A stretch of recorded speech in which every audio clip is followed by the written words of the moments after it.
Eric Nicksick, an MMA coach who has become very polarizing lately as his fighters have miraculously stopped fighting and started sparring on pay-per-view cards. He's a very accomplished coach with multiple fighters grabbing UFC gold while under his leadership.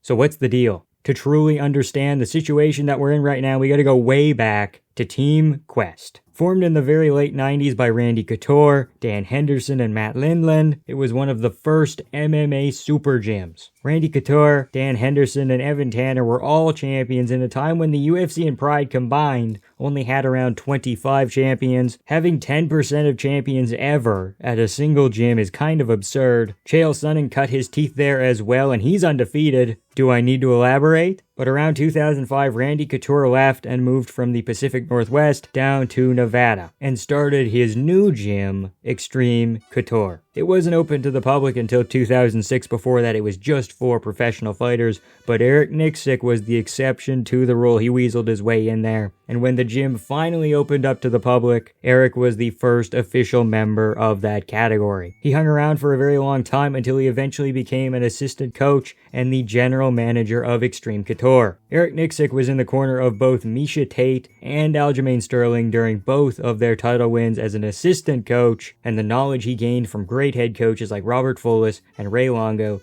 cannot be overstated. This, along with Nicksick's many years of football and MMA coaching, made him an excellent choice for head coach of Extreme Couture after Fullis' departure in 2017. So Extreme Couture can really be broken down into 4 distinct eras. 2006 to 2011, the Couture Fullis era. 2011 to 2017, the Fullis Nicksick era. 2017 to 2023, the Nicksick era. And 2023 to the present day is maybe the start of the decline of Nicksick, which is what we're going to cover in this video. Eric Nicksick has been important in the development of UFC champions like Miesha Tate, Sean Strickland, and Francis Ngannou, but the Nicksick era is one of collaboration. Of the champions that he's been involved with, Sean still gets time in at different gyms all across the western United States, and he didn't come to Extreme Couture until 2018, maybe even 2019. He was already a 20-fight veteran, give or take by that point. Francis Ngannou was mainly trained by Fernando Lopez, who takes people to a certain point and then they tend to plateau pretty heavily. So Nicksick didn't have to do all the work there, he just had to bridge the gap between Ngannou and more technical fighters like Stipe Miocic, which he did very well and is still a feat, but he didn't train him from scratch. And from what I can find, he also wasn't too involved with Miesha Tate. She was more so connected to Robert Fullis. Eric was a decent cornerman though. So that's one of the main things that sticks out to me about Extreme Couture. And the Eric Nicksick era in particular, it's a revolving door. Champions and very high-level fighters have trained there like Yuri Prochazka, Magomed Ankalaev, Aljamain Sterling, and Khamzat Chimaev, who's fighting soon and very well could be a champion. But has Eric ever really trained someone and found this kind of success from scratch?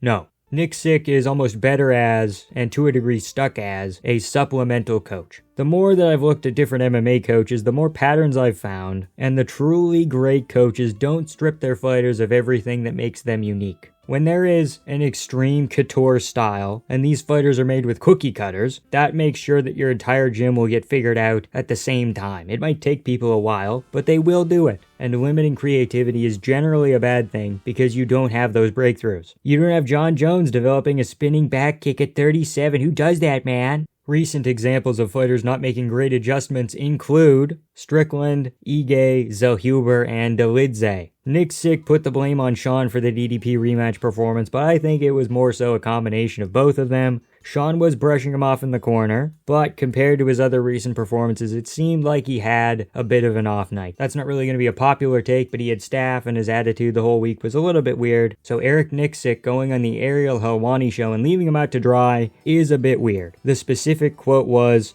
"I think he needs to evaluate what he wants to do in the sport. If it's just to make money, then that's great, let us know. I want to coach world champions, so my motivations are different." Like, dude, let's not get too cocky here. You have one champion in a B-League organization right now, and he only fights once every 2 years. It's not like the gym is overflowing with champions. So you can train Danny, hey, be my guest. But out of the fighters at Extreme Couture right now, maybe Manel Cap can put some wins together, but he has to put a couple of fights together first, okay? Strickland is still the closest guy to a title right now. He has a win over Amavov, And if he gets 1 to 2 good wins plus DDP potentially losing the belt, which is a hard sell but not impossible, Sean Strickland getting the belt back isn't outside the realm of possibility. Crazier things have happened. Dan Ige pretty clearly lost a 29-28 decision to Patricio Pitbull, where he didn't make adjustments or throw enough volume. But you don't really see Nicksick throwing a hissy fit if he loses. Is it just because it's expected that he'll choke during these big moments? Zellhuber just didn't do enough against Michael Johnson. He just hung around on the outside throwing body kicks. Didn't really do much. Roman Dolidze spent 9 minutes striking with Anthony Hernandez, and he was backing up for 80%. But he also only threw 8 leg kicks. If you're looking for it, that leg kick is kinda open,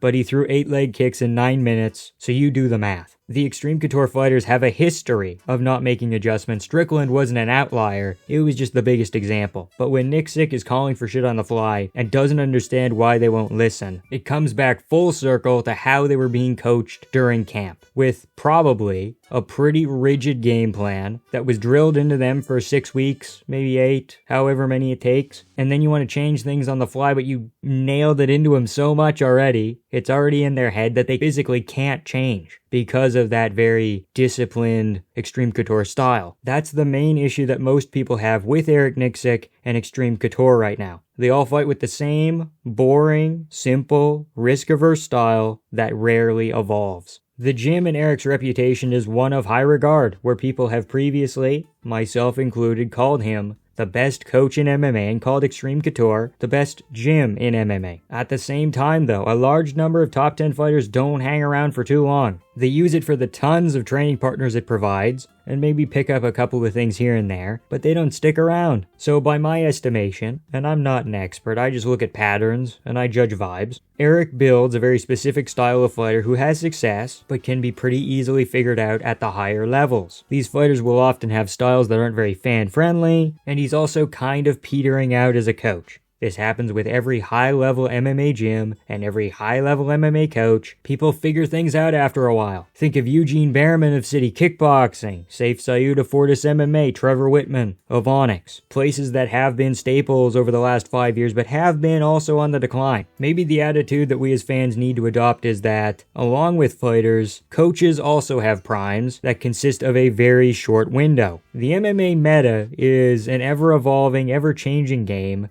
that has passed so many people by. When was the last time you heard about a Jackson Wink MMA fighter? I'm gonna give you a couple seconds here. Okay, good. Got your answer? Aaron Pico.